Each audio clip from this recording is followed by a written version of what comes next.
Hello, everybody. This is Joethelawyer here with an Easter special, Easter 2023. I figure, what the hell? Let's do it. And of course, it's going to be titled "No Resurrection for You," from the soup guy from Seinfeld. Can't say the other word, So no resurrection for you, people. That's it. That's how I roll with the players.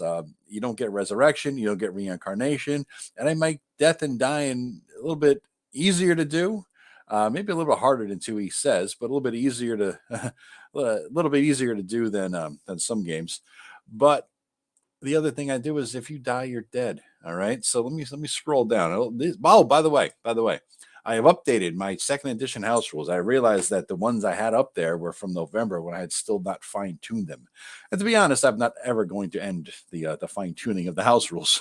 But this is the most recent version as of 326. All right. So after my second game, we got some kinks out, little tiny updates, but depending on when you last looked at them, just since November, I mean, there's probably a lot of different changes in there. So anyway, go to my analogmancave.com webpage, and it's the most recent post. I'll link to it below too.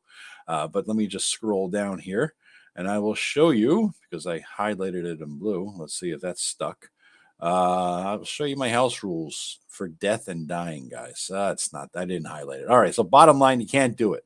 All right. Why? Because I want to make the game harder. All right. And this goes to the combat rules, right? If you're brought to 0 hit points, you are stable and unconscious. You're not bleeding out. At -1, you start to bleed out at the rate of 1 hit point a round. However, on the round that you enter negative hit points, you get to roll a system shock roll. If you succeed, you no longer bleed out, like you stabilize, basically. You are stable at whatever negative hit point score you were at. You die at -3 plus your level, down to a max of -10 plus your con modifier. So you got a con modifier of 2, you get the -12 if you're high enough level. All right. It's probably what, 8th, 10th level. Can't do the math right now. All right.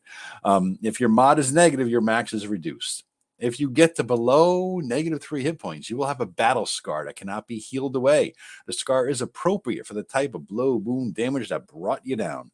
Okay. So, you only get limited healing, 1 hit points a day back. You get a 3 a day if you get full bed rest, 24 hours in and in being tended by. Okay. And that's it. So again, it's a little bit, most people always play with the -10 rule in 2E, but I brought it to -3, and you could escalate the negative up to 10 plus your con bonus. Why no resurrection? Because, as I said, D&D is hard. Life is hard. We're not here to coddle you, man.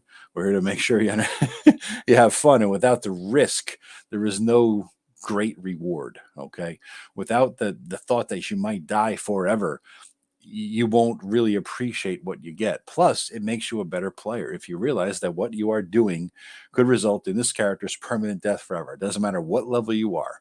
All right, you can be 5th level, 15th level. It doesn't make a damn bit of difference. If you are hit hard enough, breathed on, stepped on, crushed, whatever the hell it is that took you out of the board, you're done. It's over. And so, yeah, while you can walk around, strutting your stuff and being a big badass in town at 12th level, you still got to worry that there might be a 14th level guy out there willing to beat your ass and kill you forever.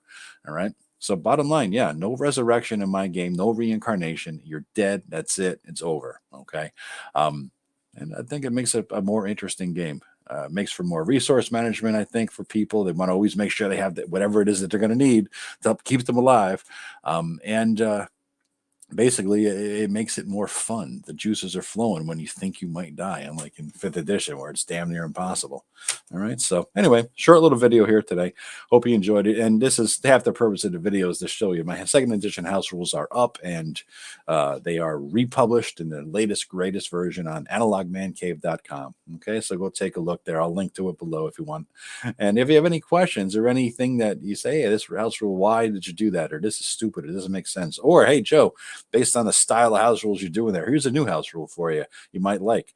Tell me about it. Even if it's not a second edition origin, I could mix it around and play it up and see if I could get it to work in my game. So I'm always looking for house rules. This most recent little addition I put in there about the system shock roll, that was just listening to some dude's house rule video. By the way, if you know any good house rule videos for any D&D game, any version, any edition, please let me know, because that's like, I get like my crack. I cannot stop listening too are watching house rule videos, man. So yeah, send them my way and any ideas you have for them. Okay. Thanks very much, guys. And whoever celebrates it, happy Easter. I'm going to set this to post on Easter Sunday. All right. Talk to you later. Bye-bye.